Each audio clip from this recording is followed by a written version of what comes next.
बच्चों, उस समय आप शिक्षित नहीं थे। आपके पास अपने सद्ग्रंथों को पढ़ने और समझने का सामर्थ्य नहीं था। परंतु आज समय बदल चुका है। आज आप शिक्षित हैं। परमपिता परमेश्वर की दया से अब आपके हाथों में आपके पवित्र सद्ग्रंथ हैं, जिन्हें आप स्वयं पढ़ सकते हैं। वर्तमान में मैं फिर से एक नया रूप लेकर आया हूं।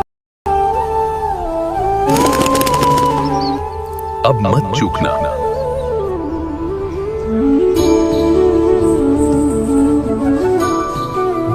पुण्यात्मा परमात्मा स्वयं ही इस काल के लोक में आते हैं, अपने बच्चों को तत्व ज्ञान से परिचित कराते हैं। दास के अंदर उसी पूर्ण परमात्मा कबीर साहिब जी की शक्ति काम कर रही है। आप सभी पुण्यात्माओं को काल के जाल से निकालने के लिए परमात्मा इस पृथ्वी लोक में फाल्गुन शुक्ल पक्ष एकम विक्रमी संवत 2053 9 मार्च 1997 रविवार के दिन आए और सार नाम व सार शब्द खुलकर देने का आदेश दिया, जिससे आप सभी का मोक्ष हो सके। इसके बाद इस आध्यात्मिक ज्ञान के प्रचार प्रसार में बहुत तेजी आई और आज आप सभी पुण्यात्माओं को अपने निज घर की और परमात्मा की पहचान हो पाई। 600 साल पहले परमात्मा को ना पहचान कर हम काल के जाल में धोखे से रह गए थे। अब की बार दास को आम संत समझकर धोखा मत खा जाना। यदि आप इस परमात्मा के तत्व ज्ञान से पूर्णतः परिचित हो चुके हो तो दास के इस इशारे को समझकर अपना उद्धार करवा लेना। अब बच्चों ज्ञान पूरा आ चुका है और वो ठीक का समय आ गया है।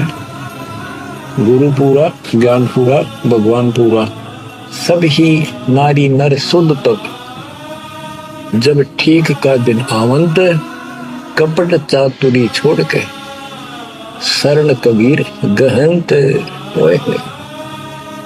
बच्चों वो ठीक का दिन आ गए।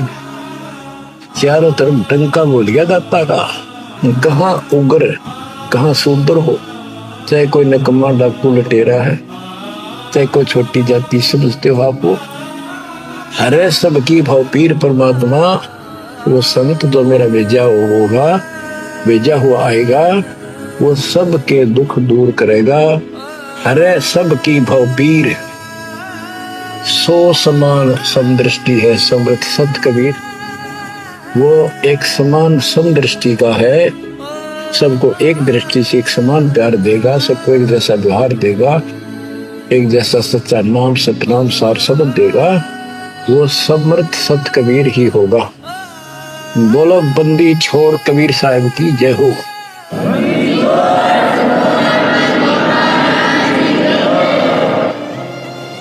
आपके मोक्ष के लिए परमात्मा ने कसर नहीं छोड़ रखी। जो भी संभव व्यवस्था है वो सारी कर दी है। बच्चों तुम भी दया करियो, रहम करियो उस परम पिता पे। बच्चों आने वाली पीढ़ियां आपको भी याद करा करेंगी, वो तक चांद सुनी रहेंगे, आपका नाम रहेगा कि हमारे कौन माता पिता, कौन दादा परदादा दादी इसे अमृत ज्ञान को हमारे पूर्व में लाए थे। आने वाली पीढ़ियों के उद्धार के लिए तुम जिम्मेवार हो, कुर्बान हो जाओ। पहचान लो उस परम पिता को और पहचान लो अपने गुरुदेव को। परमात्मा आपको मोक्ष दे, आपको सद्बुद्धि देकर रखे, आपको भगवान की याद बनी रहे, सतलोक याद रहे, काल का कष्ट भी याद रहे। यहाँ भी सुखी रहो, सतलोक में सदा सुखी हो जाए। ये दास का आशीर्वाद है। सत साहिब। ये अनमोल ज्ञान जगत गुरु तत्वदर्शी संत रामपाल जी महाराज जी के सत्संगों का अंश मात्र है। आप संत रामपाल जी महाराज जी के मंगल प्रवचन संत रामपाल जी महाराज एप्लीकेशन पर भी सुन सकते हैं तथा उनके द्वारा लिखी पुस्तकें भी डाउनलोड कर सकते हैं।